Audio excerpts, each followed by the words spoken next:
लगातार इस पूरे मामले में तमाम तरह के सवाल किए जा रहे हैं उन तमाम लोगों से जो इनसे जुड़े हुए हैं, जो इनके करीबी हैं, और हमारे तमाम सहयोगी भी लगातार हमारे साथ जुड़कर ये तमाम अपडेट्स हमें दे रहे हैं। वर्षा, आपके पास में आऊंगी। अब जिस तरीके से उनकी जो तमाम कॉन्टैक्ट्स हैं, जो यूनिवर्सिटीज में पढ़ाते थे, उनसे भी पूछताछ की जा रही है। फिलहाल वहाँ क्या कुछ चल रहा है? देखिए, क्योंकि इतना बड़ा मामला और दिल्ली ब्लास्ट में जिस तरीके से अल-फलाह यूनिवर्सिटी का जब नाम सामने आया तो एक एक करके सभी डॉक्टरों से पूछताछ की जा रही है, एक एक जगहों से लोगों को उठाया जा रहा है, पूछताछ की जा रही है। कानपुर में भी अभी 9 लोगों को पूछताछ के लिए उठाए गए, उनसे पूछताछ की जा रही है कि आखिर किस तरीके से उनका जो ये पूरा मामला था उनमें कैसे ये संलिप्त थे, क्योंकि शाहीन और परवेज का नाम सबसे ज़्यादा इस मामले में कहीं ना कहीं देखा जा रहा है। तो शाहीन के साथ जितने भी करीबी हैं उनसे पूछताछ की जा रही है। शाहीन के पति से भी बातचीत की गई थी, जब उनसे भी पूछताछ हुई तो उन्होंने साफ तरीके से बताया कि शाहीन से उनका तलाक हो चुका था। उसके बाद मुजम्मिल के साथ वो रहती थी, मुजम्मिल उनका बॉयफ्रेंड था, और किस तरीके से मुजम्मिल के साथ रहते हुए अल-फलाह यूनिवर्सिटी से कनेक्शन रहते हुए वो फरीदाबाद में उनकी गिरफ्तारी हुई, और ब्लास्ट में इस्तेमाल किए हुए अमोनियम नाइट्रेट भी जो बरामद हुए उसमें भी उनका नाम सामने रहा। लेकिन कहीं ना कहीं जैश ए मोहम्मद का जो कनेक्शन का नाम जोड़ा जा रहा है कि विंग कमांडर थी उसकी, कहीं ना कहीं वो जो महिलाओं का एक गुट था उसकी तैयारी कर रही थी कि आखिर किस तरीके से इस मामले को और बड़ा बनाया जा सके, क्योंकि टारगेट पे केवल दिल्ली नहीं थी, टारगेट पे कहीं ना कहीं राजधानी लखनऊ भी था, क्योंकि इसी वजह से कहीं यूपी के अलग अलग इलाकों में इस तरीके का सर्च ऑपरेशन लगातार देखने को मिल रहा है, चाहे वो कानपुर हो, राजधानी लखनऊ हो, फरीदाबाद हो या उसके अलावा अन्य इलाके हो, जहां पर अब लगातार सर्च ऑपरेशन एटीएस कर रही है। जम्मू कश्मीर पुलिस क्योंकि इस सभी मामलों में तफ्तीश कर रही है, सबसे पहला क्लू जम्मू कश्मीर पुलिस को मिला था, जिसके बाद एक एक इलाकों में जम्मू कश्मीर पुलिस खुद भी जा रही है और पूरी तरीके से तफ्तीश कर रही है कि आखिर किस तरीके से जो शाहीन थी, वो जो प्लानिंग कर रही थी वो क्या था। जिस तरीके से आपने भी कहा, चाहे उत्तर प्रदेश हो, जम्मू कश्मीर हो, फरीदाबाद हो, दिल्ली, हर जगह एक्टिवनेस है, मुंबई में भी एक्टिवनेस है। इसी बीच शाहिद, मैं आपके पास आऊंगी। मुंबई में फिलहाल किस तरीके से पूरी कार्रवाई देखी जा रही है, जांच पड़ताल देखी जा रही है? जब से दिल्ली ब्लास्ट हुआ है उसके बाद से मुंबई और मुंबई से सटे जितने भी इलाके हैं इन सारे इलाकों में हाई अलर्ट जारी कर दिया गया है। सबसे पहले आशा मैं मुंबई की बात करूंगा तो मुंबई में जो रेलवे स्टेशन है, एयरपोर्ट है, रेलवे स्टेशन है, भीड़ भाड़ वाली जगह है, Nariman point, gateway of India, ये सारी जगह जो भी है इन सभी जगहों पे जो है सुरक्षा के पुख्ता इंतजाम किए हैं। भीड़ भाड़ वाली जगहों पर जो है ज्यादा देर तक रुकने के लिए मना किया गया है, और इसके साथ साथ इन सारी जगहों पर जगह जो है तलाशी अभियान जारी किया गया है। कई जगहों पर ऐसा भी हुआ है कि रात के वक्त जो है डॉग स्क्वाड की मदद से लोकल एजेंसी और पुलिस के जरिए जो है इन पर तलाशी अभियान जारी किया गया है, ताकि कोई ऐसी घटना ना घटे जिसको लेकर मुंबई की सुरक्षा को लेकर सवालिया निशान लगे। क्योंकि हर्षा, मुंबई हमेशा से जो है आतंकवादियों के टारगेट पर रहा है। उसकी सबसे बड़ी मिसाल जो है देखिए 26/11 रहा है, फिर उसके बाद 7/11 रहा है, कई ऐसे ब्लास्ट रहे हैं, ट्रेन ब्लास्ट रहा है। ये सारे दर्द को मुंबई ने झेला है, तो इसलिए कोई भी ऐसी गलती मुंबई में जो है या एजेंसियां जो है कोई भी ऐसी लापरवाही नहीं करना चाहती जिसकी वजह से कोई जो है सवालिया निशान लग पाए। दूसरी इन सब के बीच में एक अहम बात यह है हर्षा की मुंबई से तकरीबन 100 किलोमीटर के फासले पर पुणे इलाके से जुबैर नाम के एक आरोपी को गिरफ्तार किया गया है, जिसके खिलाफ एटीएस ने यूएपीए के तहत जो है कार्रवाई की है।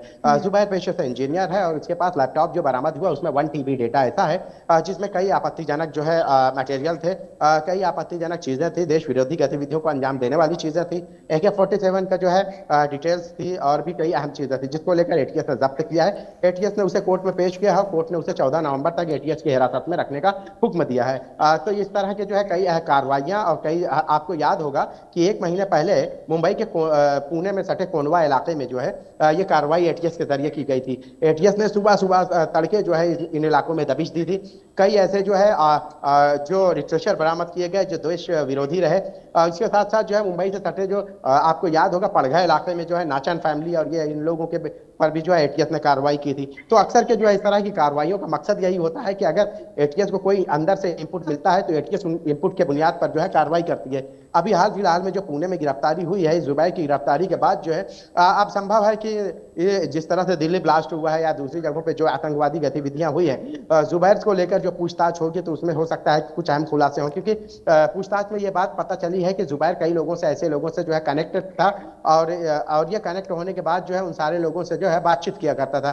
बातचीत के दौरान जो बातें सामने आई वो उनमें देश विरोधी गतिविधियों को अंजाम देने की बात भी सामने आई है।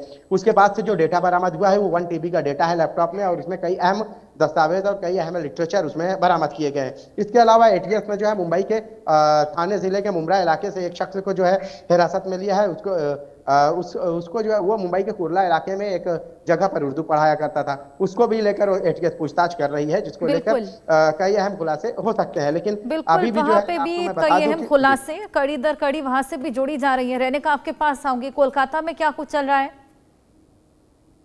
देखिए, कोलकाता में भी दिल्ली का घटना के बाद हाई अलर्ट जारी किया गया है, क्योंकि कल कोलकाता में इंडिया और साउथ अफ्रीका का टेस्ट मैच चालू होने वाला है। कोलकाता का ईडन गार्डन में ये टेस्ट मैच होने वाला है और इसी मौके पे इंडियन टीम और इंडियन क्रिकेट टीम और साउथ अफ्रीकन क्रिकेट टीम दोनों टीम कोलकाता में आ पहुंचे हैं। तो इसी को देखते हुए कोलकाता का बहुत सारे जगह पर नाका चेकिंग का बंदोबस्त किया गया है और उसके साथ साथ ही हाई अलर्ट किया गया है। सिर्फ कोलकाता नहीं, कोलकाता के साथ साथ ही जो बॉर्डर डिस्ट्रिक्ट है, यानी बांग्लादेश के साथ जो डिस्ट्रिक्ट बॉर्डर शेयर करते हैं, मालदा, मुर्शिदाबाद, साउथ 24 परगना, नॉर्थ 24 परगना, ये सब एरिया में भी हाई अलर्ट जारी किया गया है। और उसके साथ साथ ही दूसरा स्टेटों के साथ, यानी बिहार के साथ, झारखंड के साथ जो बॉर्डर डिस्ट्रिक्ट है, उस जगह पर भी नाका चेकिंग किया जा रहा है। उसके साथ साथ ही मालदा, मुर्शिदाबाद, ये दो जगह पर सबसे ज्यादा चेकिंग जो है वो किया जा रहा है। और पुलिस के सूत्र के हवाले से खबर मिल रहा है कि पिछले 6 दिनों में जिस तरीके से मुर्शिदाबाद एरिया से सिर्फ 700 के ऊपर बम बरामद किया गया था, उसी को देखते हुए Paschim Bangal police high alert mode में है। पश्चिम बंगाल पुलिस की तरफ से बहुत सारे जगह को आइडेंटिफाई किया गया है, बहुत सारे जगह को मॉनिटर किया जा रहा है। उसके साथ साथ ही इंटेलिजेंस ब्यूरो को भी अलर्ट मोड में रखा गया है। इंटेलिजेंस ब्यूरो का जो इनपुट उसके ऊपर भी फोकस किया जा रहा है। उसके साथ साथ ही मेनली अगर देखा जाए तो बिल्कुल रैनिक तमाम टीमों की मौजूदगी है, जगह जगह हाई अलर्ट है और इसी बीच जांच पड़ताल भी की जा रही है। सभी के पास वापस लौटूंगी, लेकिन इसी बीच दिल्ली के लाल किला विस्फोट मामले में क्राइम ब्रांच एक बार फिर से अल-फला यूनिवर्सिटी में लगातार जांच पड़ताल कर रही है। वहां पर पहुंची सूत्रों के अनुसार यूनिवर्सिटी के एक कमरे में डॉक्टर्स और छात्रों समेत 10 लोगों से पूछताछ की। इससे पहले भी कई लोगों से पूछताछ हो चुकी है। इंडिया न्यूज की एक्सक्लूसिव रिपोर्ट आपको दिखाते हैं।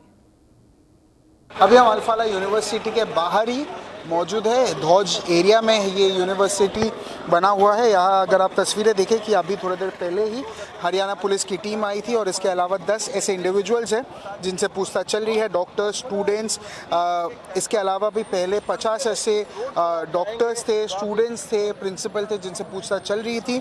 और ये रास्ता भी डायरेक्ट कैंपस के अंदर ही जाता है। सीसीटीवी फुटेजेस का चेकिंग किया जा रहा है। काफ़ी सारे जो लैपटॉप्स है, इंपॉर्टेंट डॉक्यूमेंट्स है, डिजिटल डॉक्यूमेंट्स को भी जब्त किया गया है पुलिस के द्वारा, क्योंकि और सारी पूछताछ भी चल रही है। क्योंकि अगर हम डॉक्टर मुजामिल की बात करें, डॉक्टर आदिल की बात करें या शाहीन की बात करें, इनका ठिकाना ये था, ये यहीं रहते थे और यही नेक्सस समझ में आ रहा है, बाहर आ रहा है, यही नेक्सस या सेंटर ऑफ द क्राइम समझ में आ रहा है, जहाँ ये पूरा क्राइम हुआ था। इसके अलावा भी सारी पूछताछ चल रही है। 800 से ज़्यादा पुलिस ऑफिशियल्स अंदर मौजूद थे, जिसमें से सारा जो प्रॉपर चेकिंग हो रही है, सीसीटीवी फुटेजेस देखा जा रहा है। इसके अलावा जो अंदर के जो प्रोफेसर्स हैं उनसे पूछताछ चल रही थी कि ये जो डॉक्टर है इनके नेचर कैसे थे, इनका व्यक्तित्व कैसा था, क्या लार्जर पर्पस क्या था, मोटिव क्या था, ये कितने साल से प्लानिंग हो रही थी, कब की प्लानिंग थी। क्योंकि डॉक्टर मुजामिल और डॉक्टर शाहीन का अंदर उनका ठिकाना था और प्लानिंग भी अंदर से हो रही थी। तो इसके वजह से ऐसे 60 से 70 अंदर स्टूडेंट्स, प्रोफेसर्स हैं जिनसे अभी पूछताछ चल रही है, जिनसे अभी इंटरोगेशन चल रही है। इसके अलावा भी डॉक्टर शाहीन ने अरेस्ट होने के बाद ये कहा था कि प्लानिंग 2 साल से चल रही है। इसके अलावा भी मॉड्यूल्स का पता किया जा रहा है, सारे जो इन्फॉर्मेशंस है वो जोड़ा जा रहा है, वो निकाला जा रहा है, ताकि जो प्रॉपर क्लैरिटी मिले, लार्जर पर्पस के बारे में पता चले, कैसे उनका नेचर था। सारे एविडेंसेस लिया जा रहा है, छाना जा रहा है, ताकि जो मेन मोटिव है, जो जस्टिस है, वो लोगों को मिले। मैं Brian Aditya Thomas, camera person Dinesh के साथ, इंडिया न्यूज़, फरीदाबाद, हरियाणा। तो हमारे सहयोगी ब्रायन की रिपोर्ट आपने देखी। इसी बीच वर्षा, अजय, जावेद, रहने की हमारे तमाम सहयोगी अलग अलग जगहों से हमारे साथ मौजूद हैं। शाहिद की भी मौजूदगी है और अपडेट्स हमें लगातार दे रहे हैं। अजय, आपके पास में आऊंगी। वहां पर 200 से ज्यादा ठिकाने हैं जहां पर रेड को भी अंजाम दिया जा रहा है। फिलहाल क्या कुछ इस रेड में पता लगा है, किस तरीके से पूरी रेड को अंजाम दिया जा रहा है?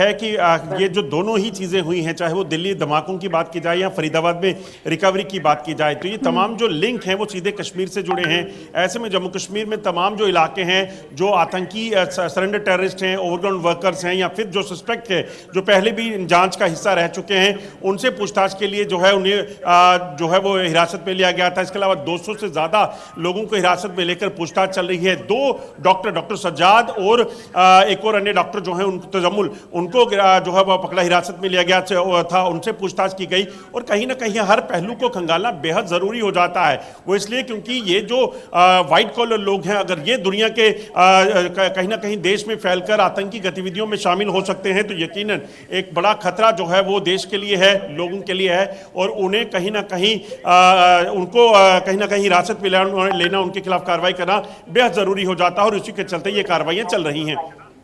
बिल्कुल लगातार ये कार्रवाइयां देखने को मिल रही हैं। और इसी बीच एक और बड़ी खबर आपको बता दें, आप सभी के पास वापस आएंगे, लेकिन इसी बीच एक बड़ी खबर दिल्ली ब्लास्ट से जुड़ी। लखनऊ में परवेज अंसारी के घर पर जब छापा किया गया तो 6 कीपैड मोबाइल बरामद हुए हैं। परवेज अंसारी के घर से 6 मोबाइल फोन बरामद हुए हैं। इन मोबाइल से देश के बाहर संपर्क करता था। एक सीक्रेट डिस्क भी बरामद की गई थी।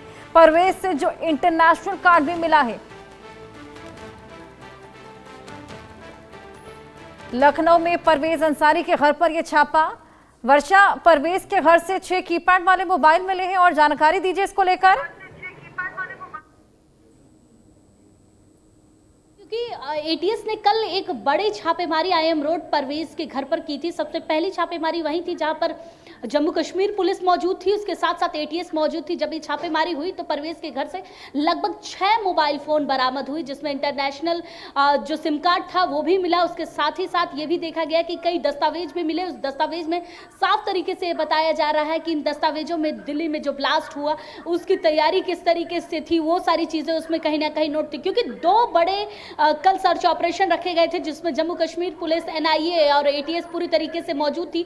दूसरी छापेमारी शाहीन के घर पर थी, जहां पर मेरी मौजूदगी है। ये वो इलाका है जहां पर शाहीन का घर है और ये शाहीन का घर है। अभी इस समय इनके पिता के साथ साथ उनके भाई की मौजूदगी है। शाहीन खुद 2 भाई और एक शाहीन थी, तो इस समय उन लोगों की मौजूदगी घर पर। पिता की तरफ से भी कल बयान दिया गया था कि आखिर किस तरीके से उनको नहीं पता था कि उनकी बेटी इतनी बड़ी चीजों में लिप्त है। लेकिन उसके अलावा जो छापेमारी हुई उसमें इनके पिता के फोन को भी चेक किया गया, परिवार के फोनों को भी चेक किया गया कि आखिर शाहीन की कनेक्टिविटी कैसे परिवार से रहती थी, किस तरीके से शाहीन बातचीत किया करती थी। क्योंकि परिवार ने साफ तरीके से बताया कि शाहीन की उनकी बात जब लास्ट वक्त हुई थी तो शाहीन ने केवल हाल चाल पूछा था और बताया था कि वो ठीक है, बस इतनी ही बातचीत उनकी हुई थी। लेकिन उसके अलावा परिवार से मुलाकात करने नहीं आती थी। उनकी शादी के तलाक होने के बाद वो यहाँ मौजूदगी उनकी कभी नहीं देखी गई। और क्योंकि ये गलियां देखिए जहाँ पर मेरी मौजूदगी है, उन गलियों को देखिए कि कितने कोने सकरे इलाके में शाहीन का घर है और इस इलाके में वो रहा करती थी। और इसके बाद यहाँ से 2 भाई, एक शाहीन परवेज, ये डॉक्टर टीम थी। व्हाइट कॉलर टेररिज्म का आज नाम क्यों लिया जा रहा है सबसे ज़्यादा? क्योंकि डॉक्टर को हम भगवान मानते हैं और वो भगवान जब इस तरीके से टेररिज्म में इन्वॉल्व होगा तो कहीं ना कहीं ये बड़ा नाम, बड़ी चीज़ें निकल कर सामने आएगी। परवेज की गिरफ्तारी के बाद अब एनआईए उनको कल रात में एटीएस कार्यालय लेकर गया था। एटीएस कार्यालय में पूछताछ हुई, उसके बाद पूरे मामले में जुड़ा होना वाकई बेहद ज्यादा चौंकाता है। वर्षा, रेनिक आपके पास मैं आऊंगी, वहां पर किस तरीके से